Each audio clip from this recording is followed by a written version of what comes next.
अंतरिक्ष में क्या हुआ था लाइका के साथ, और आखिर क्यों रूस के वैज्ञानिकों ने धकेला था इस मासूम दिखने वाली कुतिया को मौत के मुंह में। मनुष्य ने जैसे जैसे तरक्की की है, वो किसी भी कार्य में एक्सपेरिमेंट करने से पहले बेजुबान जानवरों को आगे किया है। दोस्तों, आज अंतरिक्ष खोज इतनी स्वयं ज्यादा आगे बढ़ चुका है कि हमने कई बड़े बड़े स्पेस मिशन में इंसानों को अंतरिक्ष में भेजा है, और अब तो हम चांद और मंगल पर मानव बस्ती बसाने का सोच रहे हैं। लेकिन क्या आप जानते हैं कि लाइका नाम की फीमेल डॉग ना होती तो शायद हम में से किसी का भी अंतरिक्ष में पहुंच पाना कितना मुश्किल था।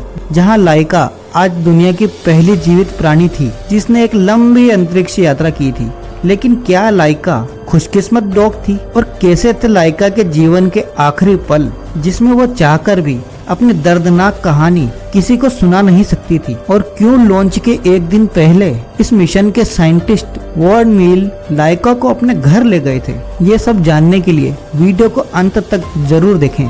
समय था 1950 के दशक का, जब इंसान आकाश की ऊंचाइयों को देखता तो मन में एक सवाल उठता कि कब हम अंतरिक्ष की गहराइयों को नाप पाएंगे। आखिर कब टेलीस्कोप से देखे गए ग्रहों और उपग्रहों पर पहली बार हम कदम रखेंगे। स्पेस के बारे में जानने की इसी ओर में दुनिया भर के कई लोग इंसानों को अंतरिक्ष में भेजने के रॉकेट बनाने लग गए, जिसमें अमेरिका और सोवियत यूनियन रशिया, इन दोनों में मानो तो स्पेस में जाने की जंग ही छिड़ गई थी, क्योंकि उन्हें लगता था कि जो अंतरिक्ष पर पहले पहुंचेगा वो विजय पा लेगा और वो दुनिया का सबसे ताकतवर देश बन जाएगा। मगर इंसानों को धरती के वातावरण से बाहर भेजना वैज्ञानिकों के लिए बहुत ही चुनौतीपूर्ण था, क्योंकि हमें अंतरिक्ष के बारे में ज्यादा कुछ पता नहीं था। इसीलिए हमेशा की तरह इंसानों ने अपनी जरूरतों को पूरा करने के लिए बेजुबान जानवरों का सहारा लेने का फैसला किया, और स्पेस मिशन में इंसान जीवित रह पाएगा या नहीं, ये जानने के लिए वैज्ञानिकों ने अलग अलग प्रजातियों के जानवरों को स्पेस में भेजने का निर्णय लिया। सबसे पहले रॉकेट के साथ साल 1948 में नासा ने अल्बर्ट 1 नाम के बंदर और कुछ कीड़ों और मकोड़ों को अंतरिक्ष में भेजा था। लेकिन यह सब एक ऑर्बिटल मिशन था, यानी इन्हें स्पेस में रुकना नहीं था, बस अंतरिक्ष के कोने को छूकर वापस आना था।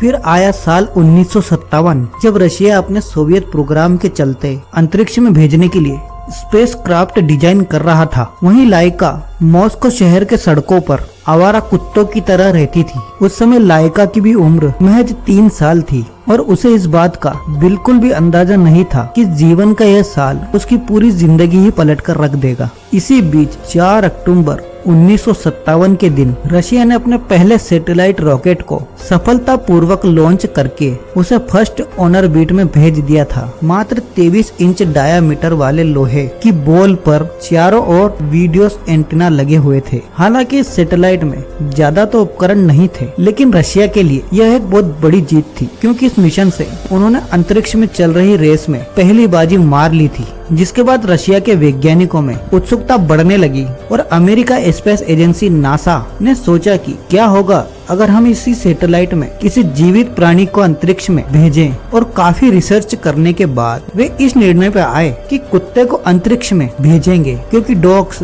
हर एक चीज जल्दी सीख जाते हैं, और दूसरा उन्हें बिठाने के लिए स्पेस क्राफ्ट में जगह बहुत कम लगेगी। तो जब वैज्ञानिकों ने ये बात प्रशासन के सामने रखी, तभी रूस के प्रशासन ने इसके लिए हामी भर दी। लेकिन उन्होंने वैज्ञानिकों को टारगेट दिया कि आप ये मिशन 1 महीने के अंदर ही करें, क्योंकि उस समय अमेरिका और रशिया के बीच वर्ल्ड वॉर चल रहा था, जिसके चलते दोनों देश जल्द से जल्द इस मिशन को करके एक दूसरे को नीचा दिखाने में लगे हुए थे। अब सरकार की बात सुनकर रूस के वैज्ञानिकों ने हड़बड़ी में आकर सिर्फ 4 हफ्तों में स्पेस क्राफ्ट डिजाइन किया, जिसका जुर्माना आगे चलकर लाइका भुगतने वाली थी। रशिया ने अपने स्पेस क्राफ्ट का नाम स्पुतनिक 2 रखा था, जिसे खास तौर पर एक कुत्ते के लिए डिजाइन किया गया था। अंतरिक्ष यान में एक लाइफ सपोर्ट सिस्टम लगा हुआ था, जिसमें कार्बन डाइऑक्साइड गैस और ऑक्सीजन जनरेटर और कुत्ते के शरीर को ठंडा रखने के लिए एक फैन रखा गया था। इसी के साथ इसमें 7 दिन जीवित रहने के लिए थोड़ा खाना और स्टूल और यूरिन को कलेक्ट करने के लिए एक बैग रखा गया था। इस स्पेस क्राफ्ट का केबिन बेस इतना कम था कि इसमें घूमना बदलना तो छोड़ो, बल्कि हिलने डुलने तक के लिए जगह नहीं थी। यानी कि इसमें बैठने वाले डॉग को लंबे समय तक एक ही जगह पर स्पेस क्राफ्ट में बैठना था और अपनी मौत का इंतजार करना था, क्योंकि उस वक्त सोवियत यूनियन के पास भी स्पेस क्राफ्ट को अंतरिक्ष में भेजने की तकनीक तो थी, लेकिन वापस लाने की तकनीक की खोज होना अभी बाकी थी। इसीलिए हम इसे सुसाइड मिशन भी कह सकते हैं, जहां एक तरफ वैज्ञानिक इस स्पेस क्राफ्ट को रेडी कर रहे थे, वहीं दूसरी तरफ कुछ वैज्ञानिक इस मिशन के लिए सही डॉग की तलाश कर रहे थे। और इस मिशन के लिए उन्होंने एक फीमेल डॉग को चुनने का फैसला किया, क्योंकि बचपन से ही इन्हें मुश्किल परिस्थितियों में रहने की आदत होती है। इसी खोज में वैज्ञानिकों को मॉस्को की सड़कों पर से 3 डॉग मिले, जिनका नाम उन्होंने अल्बीना, मुस्का और लाइका रखा।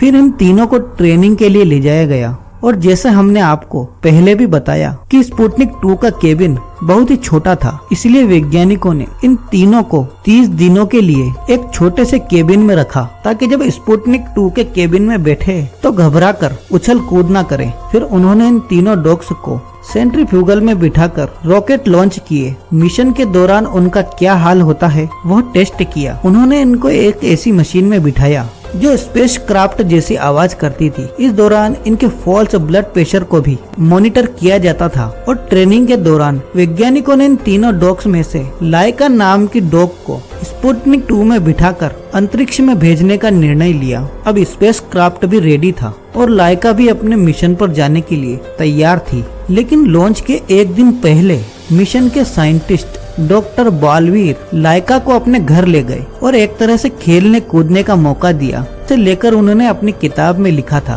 कि लाइका काफी शांत और प्यारी थी, उसके पास जीने के लिए बहुत कम समय बचा था, इसीलिए मैं उसके लिए कुछ अच्छा करना चाहता था, क्योंकि स्पुतनिक 2 को अंतरिक्ष से धरती पर वापस नहीं लाया जा सकता था। और दोस्तों, वैज्ञानिक ये बात जानते थे कि कुछ दिनों में अंतरिक्ष में उसकी मौत हो जाएगी, इसीलिए उसके खुराक में धीमा जहर मिला गया था, ताकि वह बिना किसी तकलीफ के अपनी जान दे सके। अब मिशन का मुख्य लक्ष्य यह था कि अंतरिक्ष में मरने से पहले लाइका के शरीर का डेटा इकट्ठा किया जा सके। इसके लिए ऑपरेशन के जरिए उसकी धड़कन और ब्लड प्रेशर नापने वाले सेंसर लगाए गए थे। और अब स्पुतनिक 2 लॉन्च के लिए बिल्कुल तैयार था। 3 नवंबर 1957 के दिन लाइका के शरीर पर पट्टी बांधकर उसे स्पुतनिक 2 के चैम्बर में बिठाया गया, ताकि वह ज्यादा हिलडुल न सके। लाइका के स्पेस क्राफ्ट को आखिरी बार बंद करने से पहले एक टेक्नीशियन ने उसके नाक पर चूम कर उसे अलविदा कहा, क्योंकि लाइका को छोड़कर हर कोई जानता था कि वह कभी वापस नहीं आएगी। और इसी दिन शाम के 7:22 में रॉकेट ने उड़ान भरी और वो स्पुतनिक 2 को अंतरिक्ष में ले जाने लगा। लेकिन तकनीकी खराबी की वजह से रॉकेट का एक हिस्सा स्पुतनिक 2 से अलग ही नहीं हो पाया, जिसकी वजह से अंतरिक्ष यान का तापमान बढ़ने लगा और विमान के चौथे सर्किट के दौरान लाइका की मौत हो गई। इसी वजह से हड़बड़ी में वैज्ञानिक उसमें टेम्परेचर कंट्रोल सिस्टम को सही तरीके से नहीं लगा सके और स्पुतनिक 2 का तापमान तेजी से बढ़ने लगा था, जिससे लाइका काफी घबरा गई थी और उसकी हार्ट रेट नॉर्मल लेवल यानी कि 140 प्रति मिनट से बढ़कर 240 तक पहुंच गई थी। और अंत में वैज्ञानिकों ने उसकी धड़कन को शांत होते हुए सुना। लेकिन आपको यह जानकर हैरानी होगी कि मिशन लॉन्च के बाद रूस के वैज्ञानिकों ने लाइका के मौत के बाद उसके असली कारण को छुपा दिया था और दुनिया को कहा था कि लॉन्च के 6 दिन बाद स्पेस क्राफ्ट में मौजूद पर्याप्त ऑक्सीजन खत्म हो जाने के कारण से लाइका की मौत हो गई। लेकिन सन 2002 में लाइका की मौत का असली कारण सामने आया, जिसने दुनिया भर के लोगों को हिलाकर रख दिया था। शायद लाइका की मौत के बाद स्पुतनिक 2 करीब 162 दिनों तक अंतरिक्ष में था और उसने लगभग 2570 बार धरती के चक्कर लगाए। उसके बाद 14 अप्रैल 1958 के दिन जैसे ही धरती के बाद आवरण में एंट्री ली तो विस्फोट के साथ लाइका के अवशेषों के साथ बट गया। आपको बता दें कि लाइका एक स्ट्रीट डॉग थी और स्पेस क्राफ्ट का तापमान बढ़ना शुरू होने के साथ 3 घंटे बाद तक लाइका मौत से लड़ती रही, लेकिन आखिरी में परिस्थितियों के सामने उसकी हार हो गई। लेकिन अपने इस मिशन से लाइका वो जीवित जीव बनी जिसने अंतरिक्ष में कदम रखा था और उसी की कुर्बानी की वजह से आज हमारा अंतरिक्ष में जाना संभव हो पाया है। लेकिन साल 2008 में रशिया की सरकार ने लाइका के सम्मान में उसकी एक मूर्ति बनाई थी। तो दोस्तों, विज्ञान की तरक्की के लिए बेजुबान जानवरों का इस्तेमाल करना सही है या गलत है? अपनी राय कमेंट बॉक्स में जरूर बताएं। दोस्तों, इस वीडियो को यहीं खत्म करते हैं। इस वीडियो को एक लाइक जरूर करें और अपने मित्रों तक इस वीडियो को शेयर जरूर करें ताकि उन्हें भी जानकारी मिल सके। और ऐसी ही और जानकारियों के लिए इस चैनल को सब्सक्राइब करें और बेल आइकन को ऑल पर सिलेक्ट करना बिल्कुल ना भूलें। मिलते हैं किसी और नॉलेजेबल वीडियो में। वीडियो